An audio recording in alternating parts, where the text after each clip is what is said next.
is Elizabeth Tkachuk, and I am from Carrot River, Saskatchewan in Canada. The new evangelization is, of course, proclaiming the gospel message, but today it's more than that. It's living it. It's the gospel message come to life in the people that we're working with. It's living that truth that Jesus Christ is alive. He has resurrected. He is with us, and He is giving us a new life. And it's living by that and sharing that with the people around us. After high school, I felt it right away. I want to do something more than just going to university right away. I want to give at least 1 year to the Lord and to evangelization. And so right after high school, I joined Net Ministries of Canada, and I was placed on the French team. So for those of you who don't know what Net Ministries is, it stands for National Evangelization Teams. And what they do is they recruit young adults who have basically met Jesus Christ in a deep and personal way and want to share Him with those around them. So they form teams, and after about like a month and a half of formation, they send us out all over the country. Some teams are parish teams who work in one parish the whole year, working with the local priests and the people in the parish to build a foundation for youth ministry. And other teams travel all around the country doing youth retreats in schools and in parishes. So I did that on the year. I was placed on the French team in Quebec on a parish team. And yeah, that was of course an amazing year. And then this past year as well, I felt the call to continue youth ministry. So I was actually a youth minister in the same parish in Quebec, where I was working while on net. So. On my year of net, it was kind of we called ourselves the Travelusion team, because we were a parish team working in a local parish for the first about 6 months, and for the last month we were a traveling team, traveling around doing retreats in schools and parishes. And I remember, like every retreat is special. Every retreat you give talks, you share your personal testimony, you have small groups, games and fun, trying to build relationships with the youth. And there's also like a very special prayer time where we offer like prayer tools to the youth, teach them how to pray and pray with them. And it's very touching. And but I'll never forget this one retreat we were doing, and during recess, myself and we were 4 girls on the team. So myself and what I call my sisters on the team, we decided like, oh, let's go outside, and like just like play with the little kids, like, So we went out, and one of my sisters brought her guitar, and we just started singing like praise and worship songs, like we were like, yeah, let's just like live out like, the joy of the gospel, live the gospel message, be joyful, like Jesus Christ is alive. So we started singing praise and worship, and the people supervising like outside were kind of looking at us funny, like what are they doing? Little by little, these little kids, like all of the elementary kids started like coming up to us, and like we were singing, so they wanted to learn the words. And then we invented some actions, and they were doing the actions, and next thing you know, like, oh gosh, I don't know how many, there were maybe like almost 100 of them surrounding us in the schoolyard, singing, like belting out like praises to God, and like dancing and doing actions. And it was like one of those moments where you look around and like God is so alive, God is so everywhere. And just by living that joy of like what the Lord has given us, by praising Him, that's evangelization. And like we weren't doing a retreat, we weren't giving a talk, like it was like on the sidelines, we were just being what God created us to be, and that was enough to spread to all of these little kids. The thing that really marked my year doing youth ministry, just by myself in Quebec, was I did a kind of a Marian like girls retreat, and so we spent the whole day like having fun, talking about subjects, even controversial subjects that affect girls nowadays.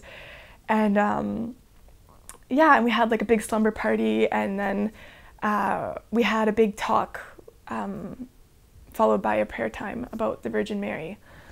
And I shared a personal testimony about how I've been guided by Mary in my own life and how much she has had an effect on my faith. And I remember just like these girls hearing about the Blessed Mother in such a personal and deep way, and they were so affected by it. They were so oh my goodness, Mary, that's amazing. She can be our friend, They were so wow, I never knew that. And then afterwards we went and we had a time of adoration in the church, and we opened up the doors and exposed Jesus, and we invited them, each one of them to go up whenever they felt ready, or if they felt ready at all. That if they wanted to kind of make a personal little yes to Jesus, that they could go up in front of him and kneel down and do that before him silently in their hearts, and that they could bring Mary with them, and that Mary could hold their hands and guide them to Jesus and teach them how to say that yes. So I remember being just really touched by the eagerness of the girls to go up and to say that yes to Jesus, and afterwards, just hearing them talk about how they did really feel Mary present with them, and how they really felt Mary helping them to say their yes to Jesus, and how just that little act, that one little yes, that one little opportunity that they had created a transformation in their hearts. So last summer I bused from Quebec to Saskatchewan, and if you don't know Canada's huge, and that takes about 3 days by bus. And I met some pretty interesting people, and the first morning I got on, I was so tired. I had been staying up till all hours of the night finishing up things before leaving, and I was thinking okay, I'll just sleep on the way to home. I'll just sleep. And of course I get on the bus and this lady sits beside me, and I'm thinking oh boy, okay, well maybe she won't talk, maybe she'll just, maybe she'll sleep too. But of course, she introduces herself, and she starts talking, and I'm okay, God, fine, I'll talk to her. So we talked, and we ended up having a great conversation. She was somebody who didn't have faith. She, I think, grew up Catholic but left the church a long time ago. And so she was asking me what I did in life, and I was telling her that I was doing missionary work, and then that I was working in youth ministry. And then she was asking me why. And I told her, well, because my life has been transformed. I just told her, I used to be in a place where I was hopeless, I knew nothing greater than this earth. There was nothing after this life, and then I met Jesus Christ. I met love itself. I met love himself. And she was saying, well, what's it like to have faith? And I told her that having faith was the most freeing thing you could possibly imagine. I felt like who I was created to be. I felt full. I felt hopeful. I felt joyful. I'm saved. I have eternal life in Christ, and it's the most precious thing I have. It's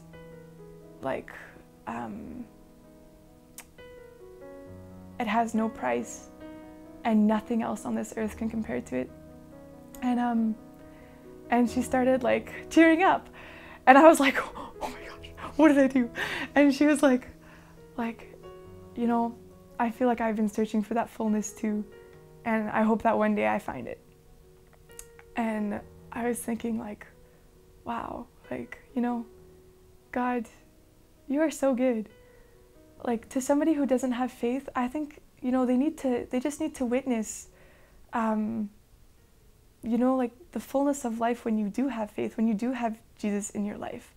If, St. Catherine of Siena said, if we are what we are supposed to be, we'll light the whole world on fire. God is alive, and therefore he is worth speaking about. Yeah, like I was saying before, our faith is the most precious thing we have, and it's like we've been given this huge grace, and we are chosen to receive faith, to receive a deep relationship with Christ, and it's like a precious treasure. And who are we to keep that to ourselves? You know, somebody once said to me, you know, you might get to heaven and you'll meet people saying, or in purgatory, and people will be saying, like, where were you? Like, you know, like, I knew you on earth. Like, you had faith. Like, why didn't you tell me? Why didn't you tell me this? You know? And it's just that. It's so long as God is alive and present in our lives, and so long as there is Jesus Christ who loves us, who has died for us, and there is a heaven, it's our duty to proclaim him. It's our duty to share him with the world. And if we have been given this gift of faith, it's because we were chosen for just that, to share it. I think, you know, especially nowadays we're encountering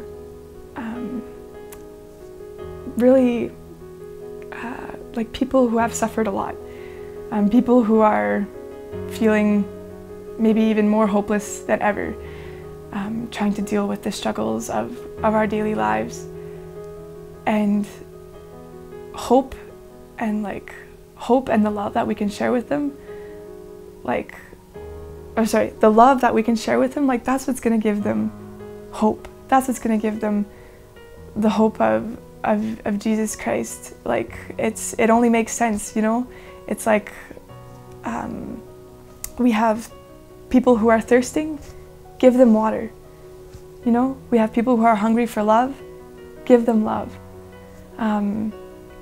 Someone once said that, you know, before you go out on a mission in Africa or in a country where people are really struggling with poverty, you have to first meet their essential needs before you can continue to evangelize them. So say if somebody needs food or water, you need to give them food or water, and then from there you can continue to evangelize. Well, here in our society, I really think that it's, you know, it's a lack of love.